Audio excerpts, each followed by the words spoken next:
Nombre, chapitre 10.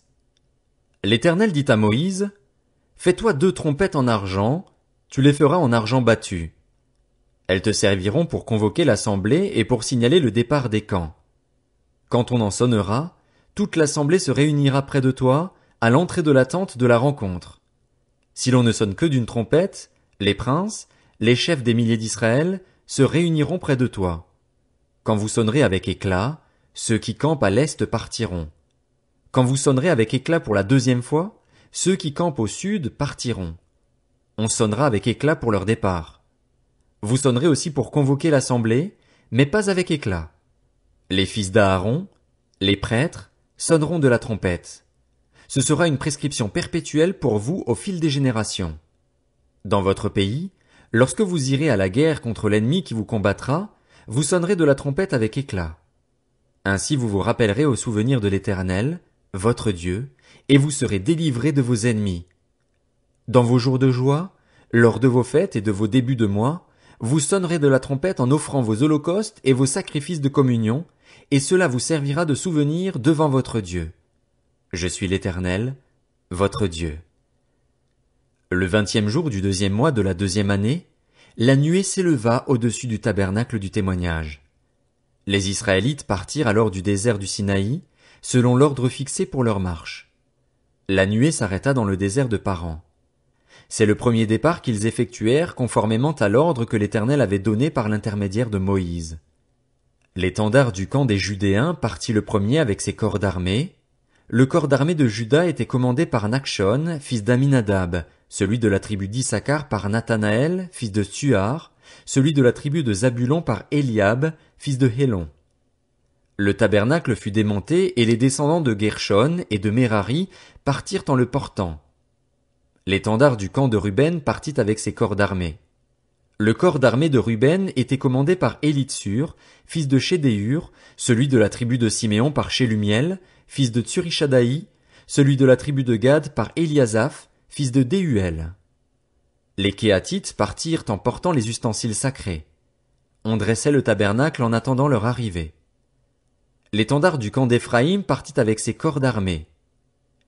Le corps d'armée d'Éphraïm était commandé par Élishama, fils d'Amihud, celui de la tribu de Manassé par Gamliel, fils de Pédachur, celui de la tribu de Benjamin par Abidan, fils de Gidéoni. L'étendard du camp de Dan partit avec ses corps d'armée, il formait l'arrière-garde de tous les camps. Le corps d'armée de Dan était commandé par Ahiézer, fils d'Amishadaï, celui de la tribu d'Azer par Pagiel, fils d'Okran, celui de la tribu de Nephtali par Ahira, fils d'Enan. Tel fut l'ordre d'après lequel les Israélites se mirent en marche selon leur corps d'armée. C'est ainsi qu'ils partirent. Moïse dit à Hobab, le fils de son beau-père Madianite Réhuel, nous partons pour l'endroit que l'Éternel a déclaré vouloir nous donner. Viens avec nous et nous te ferons du bien, car l'Éternel a promis de faire du bien à Israël. Hobab lui répondit, je ne viendrai pas, j'irai au contraire dans mon pays et dans ma patrie. Moïse dit, ne nous quitte pas, je t'en prie. Puisque tu connais les endroits où nous campons dans le désert, tu nous serviras de guide. Et si tu viens avec nous, nous te ferons jouir du bien que l'Éternel nous fera. Ils partirent de la montagne de l'Éternel et marchèrent 3 jours. L'arche de l'alliance de l'Éternel partit devant eux et fit une marche de 3 jours pour leur chercher un lieu de repos. La nuée de l'Éternel se trouvait au-dessus d'eux pendant le jour lorsqu'ils partaient du camp. Quand l'arche partait, Moïse disait, lève-toi, Éternel, et que tes ennemis soient dispersés, que ceux qui te détestent prennent la fuite devant toi. Et quand on la posait, il disait, reviens, Éternel, vers les dizaines et dizaines de milliers d'Israël. Nombre, chapitre 11. Le peuple murmura, et cela déplut à l'Éternel. Lorsqu'il l'entendit, sa colère s'enflamma. Le feu de l'Éternel s'alluma parmi eux et dévora une extrémité du camp. Le peuple poussa des cris vers Moïse. Moïse pria l'Éternel et le feu s'arrêta. On appela cet endroit Tabéhéra, parce que le feu de l'Éternel s'était allumé parmi eux. Le ramassis de gens qui se trouvaient au milieu d'Israël éprouva des désirs. Les Israélites eux-mêmes recommencèrent à pleurer et dire, qui nous donnera de la viande à manger? Nous nous souvenons des poissons que nous mangions en Égypte et qui ne nous coûtaient rien, des concombres, des melons, des poireaux, des oignons et des gousses d'ail. Maintenant, notre gosier est desséché. Plus rien. Nos yeux ne voient que de la manne. La manne avait la forme de la graine de coriandre et l'apparence du bdellium. Le peuple se dispersait pour la ramasser. Il la broyait avec des meules ou la pilait dans un mortier, puis il la cuisait au pot ou en faisait des gâteaux. Elle avait le goût d'un gâteau à l'huile. Quand la rosée descendait la nuit sur le camp, la manne y descendait aussi.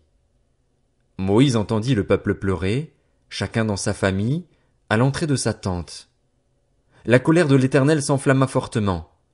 Moïse en fut attristé, et il dit à l'Éternel, « Pourquoi fais-tu du mal à ton serviteur et pourquoi n'ai-je pas trouvé grâce à tes yeux, au point que tu m'imposes la charge de tout ce peuple? Est-ce moi qui suis le père de ce peuple? Est-ce moi qui l'ai mis au monde pour que tu me dises, porte-le contre toi comme une nourrice porte un enfant, jusqu'au pays que tu as juré à ses ancêtres de lui donner? Où prendrais-je de la viande pour en donner à tout ce peuple? En effet, ils viennent pleurer près de moi en disant, donne-nous de la viande à manger. Je ne peux pas, à moi tout seul, porter tout ce peuple, car il est trop lourd pour moi. Plutôt que de me traiter ainsi, tue-moi donc, si j'ai trouvé grâce à tes yeux et que je ne vois pas mon malheur. L'Éternel dit à Moïse, rassemble auprès de moi 70 hommes pris parmi les anciens d'Israël, des hommes que tu connais comme anciens et responsables du peuple. Amène-les à la tente de la rencontre et qu'ils s'y présentent avec toi. Je descendrai te parler là. Je prendrai de l'esprit qui est sur toi et je le mettrai sur eux, afin qu'ils portent la charge du peuple avec toi et que tu ne la portes pas tout seul. Tu diras au peuple, consacrez-vous pour demain. Vous mangerez de la viande, puisque vous avez pleuré aux oreilles de l'Éternel en disant, qui nous fera manger de la viande? Nous étions bien en Égypte, l'Éternel vous donnera de la viande et vous en mangerez. Vous en mangerez non pas 1 jour, ni 2 jours, ni 5 jours, ni 10 jours, ni 20 jours, mais 1 mois tout entier, jusqu'à ce qu'elle vous sorte par les narines et que vous en soyez dégoûtés. Cela arrivera parce que vous avez rejeté l'Éternel qui est au milieu de vous, et parce que vous avez pleuré devant lui en disant, pourquoi donc sommes-nous sortis d'Égypte? Moïse dit, le peuple au milieu duquel je me trouve compte 600 000 fantassins, et toi, tu dis, je leur donnerai de la viande et ils en mangeront 1 mois tout entier? Devra-t-on égorger pour eux des brebis et des bœufs pour qu'ils en aient assez? Ou faudra-t-il rassembler pour eux tous les poissons de la mer pour qu'ils en aient assez? L'Éternel répondit à Moïse, le bras de l'Éternel serait-il trop court? Tu vas voir maintenant si ce que je t'ai dit arrivera ou non. Moïse sortit rapporter au peuple les paroles de l'Éternel. Il rassembla 70 hommes pris parmi les anciens du peuple et les plaça autour de la tente. L'Éternel descendit dans la nuée et parla à Moïse. Il prit de l'esprit qui était sur lui et le mit sur les 70 anciens.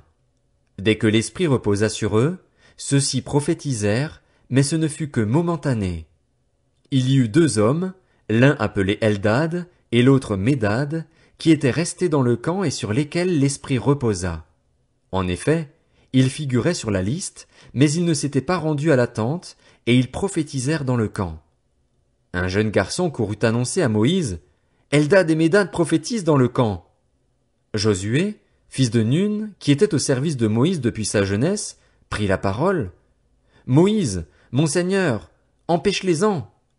Moïse lui répondit, es-tu jaloux pour moi? Si seulement tout le peuple de l'Éternel était composé de prophètes, si seulement l'Éternel mettait son esprit sur eux. Et Moïse retourna dans le camp, ainsi que les anciens d'Israël. L'Éternel fit souffler de la mer un vent qui amena des cailles et les dispersa sur le camp, sur environ 1 journée de marche de chaque côté tout autour du camp. Il y en avait près d'1 mètre au-dessus du sol. Tout ce jour-là et toute la nuit, ainsi que toute la journée du lendemain, le peuple se leva et ramassa les cailles. Celui qui en avait ramassé le moins en avait un volume de 2200 litres. Ils les étendirent pour eux autour du camp. La viande était encore entre leurs dents et n'avait même pas encore été mâchée lorsque la colère de l'Éternel s'enflamma contre le peuple. L'Éternel frappa le peuple d'un très grand fléau. On appela cet endroit Kibrot Hattaava, parce qu'on y enterra les membres du peuple qui avaient éprouvé de la convoitise. De Kibrot Hattaava, le peuple partit pour Hatséroth, où il s'arrêta. Nombre, chapitre 12. Myriam et Aaron parlèrent contre Moïse au sujet de la femme cushite qu'il avait épousée. En effet, il avait épousé une femme cushite. Ils dirent, est-ce seulement par Moïse que l'Éternel parle? N'est-ce pas aussi par nous qu'il parle? L'Éternel l'entendit. Or, Moïse était un homme très humble, plus humble que n'importe quel homme à la surface de la terre. Soudain l'Éternel dit à Moïse, à Aaron et à Myriam, vous trois, allez à la tente de la rencontre. Et ils y allèrent tous les trois. L'Éternel descendit dans la colonne de nuée et se tint à l'entrée de la tente. Il appela Aaron et Myriam, qui s'avancèrent tous les deux, et il dit, écoutez bien mes paroles. Lorsqu'il y aura parmi vous un prophète, c'est dans une vision que moi, l'Éternel, je me révélerai à lui, c'est dans un rêve que je lui parlerai. Ce n'est pas le cas avec mon serviteur Moïse. Il est fidèle dans toute ma maison. Je lui parle directement, je me révèle à lui sans énigme et il voit une représentation de l'Éternel. Comment se fait-il que vous n'ayez pas eu peur de parler contre mon serviteur Moïse? La colère de l'Éternel s'enflamma contre eux. Il s'en alla, et la nuée se retira de dessus la tente. Et voici que Myriam était frappée de lèpre, elle était blanche comme la neige. Aaron se tourna vers Myriam et vit qu'elle avait la lèpre. Alors il dit à Moïse, de grâce, mon Seigneur, ne nous fais pas supporter les conséquences du péché que nous avons eu la folie de commettre et dont nous nous sommes rendus coupables. Qu'elle ne soit pas comme l'enfant mort-né qui sort à moitié décharné du ventre de sa mère. Moïse cria à l'Éternel en disant, ô Dieu, je t'en prie, guéris-la. Et l'Éternel dit à Moïse, si son père lui avait craché au visage, ne serait-elle pas pendant 7 jours un objet de honte? Qu'elle soit enfermée 7 jours à l'extérieur du camp, après quoi, on les réintégrera. Myriam fut enfermée 7 jours à l'extérieur du camp, et le peuple ne partit pas jusqu'à sa réintégration. Après cela, le peuple partit de Hatséroth et campa dans le désert de Paran.